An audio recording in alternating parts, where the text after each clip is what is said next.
Welcome back to our recorded lecture series. Today we're going to start Unit 5, Africa, back to the beginning. So I'm just going to make our screen large here and we're going to get started. So Africa, back to where we began. The African continent makes up about 20% of Earth's land surface. It's a continent of enormous diversity, which means we can't just generalize that the continent of Africa is mostly desert, or mostly Sahara, or mostly fertile land. It's a combination of several different climates. As a result, 3 different stories are going to develop on the continent of Africa. We're going to see stateless societies form, we'll see city-states, and we'll also see kingdoms and empires. So let's get started. Tomorrow we're going to have a separate Do Now video on this map. You're going to be filling in the map yourselves, but for today I still just want to discuss these 5 major climate zones on the African continent. So the first is being fertile land, which is along the Mediterranean coast up here to the north if you're looking at your diagram. Then you have the inland dry steppes with little plant life. The third climate zone we discuss is the desert region. There are 2 main deserts in Africa, the Sahara and the Kalahari. Sahara means tan in Arabic, and it is about 3.5 million square miles. The next climate zone is the savannas, or the flat grasslands. This is going to make up about 55% of the continent. And then lastly, we have rainforests, which are along the equator. And if you're looking at your map again, to the right here, the equator is that 0-degree line. So it runs about halfway through the African continent. Remember that this is a video, so if I'm going too quickly at any point, you can pause, write down what you need to in your note outline, and then move forward. This video outline, the note outline I should say, is available in the Week 22 folder. So please make sure that you are utilizing your note outlines rather than trying to take handwritten notes. It will save you time, I promise. And I don't know if you guys can hear Lily snoring in the background. She's sound asleep. I guess my lectures aren't as lively as I thought. All right, so early African contact. In the north, there was the greatest contact that was occurring, mostly because it has the connection to these huge sea trade routes like the Mediterranean Sea and the Red Sea. So we see a lot of contact with the Phoenicians, the Greeks, and the Romans. This is going to influence the Berbers of North Africa. Now, there has been a very early racist understanding of Africa. And that this is no longer the case now, obviously, but for many, many years prior, there was really a racist understanding of the African continent and the people there.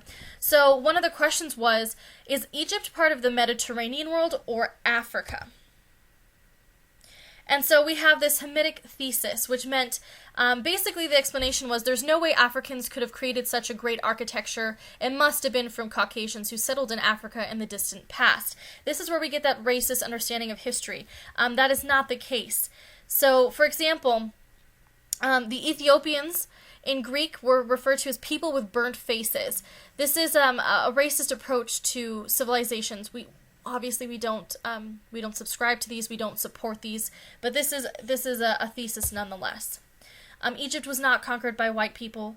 The ancient Egyptian civilizations, they were not Caucasian. That was just not true. So the early African societies. The Bantu people is something you'll see on your comp. I know we just finished our pre-comp, but I do want you to have the comp in the forefront of your mind. So the Bantu people, they are a language group, or linguistics group. So linguistics has to do with language. It means the people. They're going to begin in West Africa, have a very strong sense of community based off of blood. So they are kinship groups, if you remember that term from Unit 1. So they are small family groups of about 25 to 50 individuals. They all have blood relationships. So they're moms and dads, and you have your cousins, your uncles, your aunts. It's a pretty solid family unit. They're going to be farmers and nomads who had skills in ironworking. Again, remember, if I go too quickly, you guys can pause at any moment. So starting in around 3000 BCE, they start to move east and then south. And hundreds of languages will come from the Bantu peoples. So this migration pattern over here is also another component of the map that we'll discuss tomorrow or Friday. I might do it Friday when we have a live class, just so that I can answer your questions and explain it a little bit better. So we're going to see a lot of cross-cultural interactions. While they moved around, they're going to pick up new tricks, quote-unquote, which they then bring with them as they colonize. So we see this spreading of ideas, culture, language through, again, trade routes. Similar to pastoralists, they spread their ideas and languages and technology. So the Bantu migrations isn't going to happen in one big swoop. It's not a single mass movement of colonization. Rather, it's a series of small families that will slowly begin to migrate. So small group interactions will occur between the Bantu and the locals, and they're going to reach the Zambezi River in the 8th century, and the southern tip of Africa by the 15th century. So looking at this map here, it has a lot of information, but you can see the present-day vegetation of Africa. You see the different types of climate zones, and then you see the Bantu migrations that are noted in the red arrow from about 3000 BCE to 400 AD or CE. As mentioned before, there's going to be a lot of exchanges and interactions between the Bantu peoples and the people they encounter that are already living on the African continent. They're going to bring with them ironwork, the domestication of crops and animals, as well as diseases and language. They're going to spread this idea of slash and burn agriculture, which basically means you slash down vegetation in a field where you want to grow things, and then you burn what you just chopped down.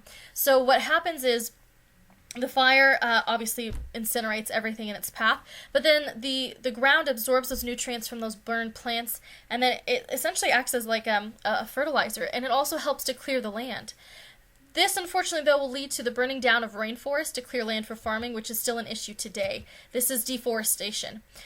Basically, the acquired crop that will happen here is bananas. Bananas are an important crop.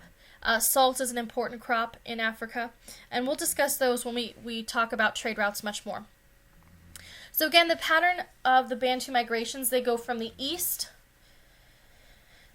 or go towards the east, from the west to the east, and then they travel down further south.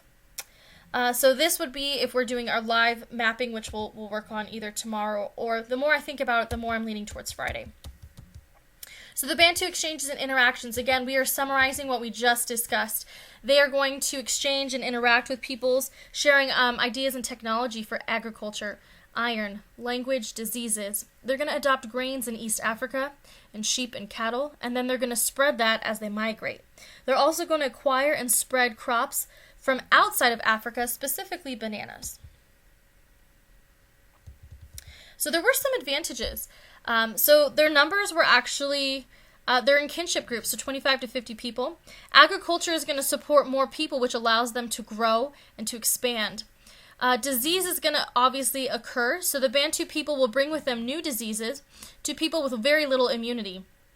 This is an advantage to the Bantu peoples because this makes it less troublesome for them to take over the land that they are now, entering into. If you kill off half the population with disease, it makes it easier work for you. You don't have to go to war, possibly. And obviously there are other advantages, the use of iron. They're very skilled at iron work. They're going to spread, again, crops, technology, and ideas. I think this is about the third or fourth time that we've mentioned this, so this is a very important concept to understand. The Bantu peoples are going to spread this information. This bottom section here, this is also a pre-comp or comp topic. It's definitely going to be on your Unit 5 test. So if you could highlight or underline this section where it says that the Bantu peoples, they either killed, drove off, or assimilated with gathering and hunting societies that they came in contact with. This is extremely important. So either the Bantu peoples killed everybody, they forced these hunter-gatherers to move, or they assimilated, they absorbed them into their kinship groups and carried on. There will be two main outcomes of migration: the development of stateless societies and the development of city-states. So we have several examples here. Stateless societies are going to include Central Africa, the Niger River Valley, and the city of Geni-Geno. The city-states will mostly develop along the east coast and southern Africa. This is going to be close to trading ports, which is going to be much, much more important as time goes on. So there will be an exception, though. In Central Africa and the rainforest, the Batwa, or forest specialists, they're going to remain forest people. But they will have a lot of interaction with the Bantus. They just won't be intimidated or flee from them. Stateless societies. So the stateless societies, they are culturally similar in that they were generally organized, again, around kinship groups or family groups. So this was run by a family. It's a far stretch from a dynasty, but if you wanted to make that connection, they're similar in that one family controlled basically the society. Their size ranged from less than 100 people all the way up to several thousand. For example, Gennaro was a city of about 40,000 people. And so the question is, why was this society considered stateless? The reason why is because they lacked any central authority figure. There was no one in charge. There was no king, no emperor. There was no capital city, and there was no military. Basically, it was this one kinship family that ruled, and nobody really challenged them. The East African city-states are going to be shaped by their location to trade routes, specifically the Indian Ocean and the Red Sea.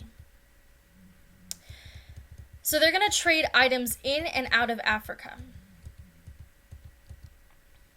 So items that will be traded into Africa via the Red Sea or the Mediterranean or the Indian Ocean will be cotton cloth, copper, brass, gold and silver, glass beads, and carpets.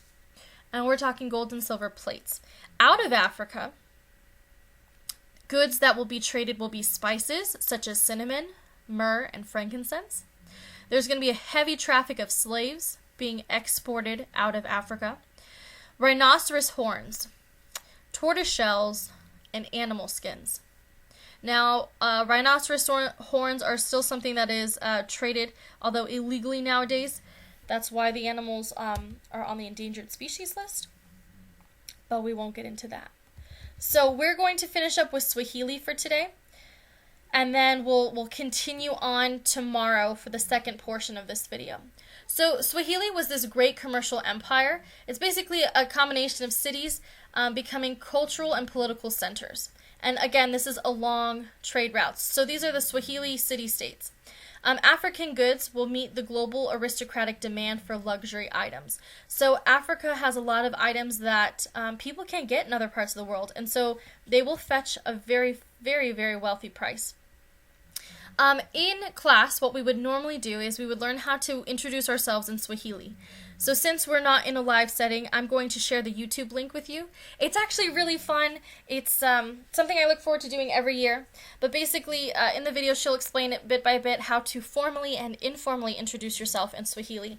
And if I can remember correctly, I believe you introduce yourself by saying, Habari, Mimi ni, or my name is, Candace, Nina Furaha Kukutana no Wewe.